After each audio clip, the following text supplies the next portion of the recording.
Introducing नमस्कार our most सबैजनालाई। आज चाहिँ म advanced तपाईँहरूलाई jewelry हाम्रो नयाँ management प्रोडक्ट दिप अर्थको software. बारेमा केही भन्न जाँदैछु।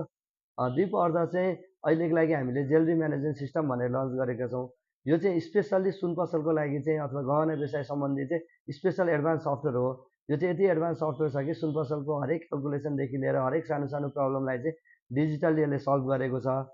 यसमा चाहिँ तपाईँले अर्डरको, कारिगरको, रिफाइनको सबै कुराहरूलाई चाहिँ सानो सानो कुराहरू, सानो सानो क्यालकुलेसनहरूलाई चाहिँ इजी तरिकाले सल्भ गरिदिएको छ, जसले गर्दा तपाईँको हिसाब किताब राख्न चाहिँ एकदमै इजी हुन्छ। यो चाहिँ फुल वेब बेस्ड सफ्टवेयर हुन्छ। त्यसको कारणले गर्दाखेरि तपाईँले मोबाइलबाट पनि इजिली एक्सेसहरू गर्न मिल्छ, ल्यापटपहरू, कम्प्युटरहरूबाट पनि सजिलैले चलाउन मिल्छ।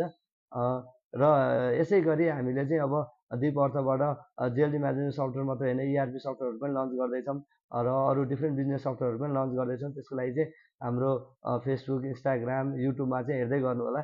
र यदि तपाईँ चाहिँ ज्वेलरी बिजनेस चलाइरहनु भएको छ अथवा सुन पसल चलाइरहनु भएको छ, नर्मल एकाउन्टिङ सफ्टवेयरहरूले चाहिँ तपाईँको क्यालकुलेसनहरू मिलिरहेको छैन, राम्रोसँग हिसाब किताब राख्न सकिरहनु भएको छैन भने चाहिँ हाम्रो एकचोटि डेमो हेर्नु होला।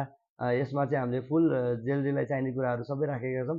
अनि एकचोटि डेमो हेरेर बाँकी फिडब्याक दिनु होला नि है त।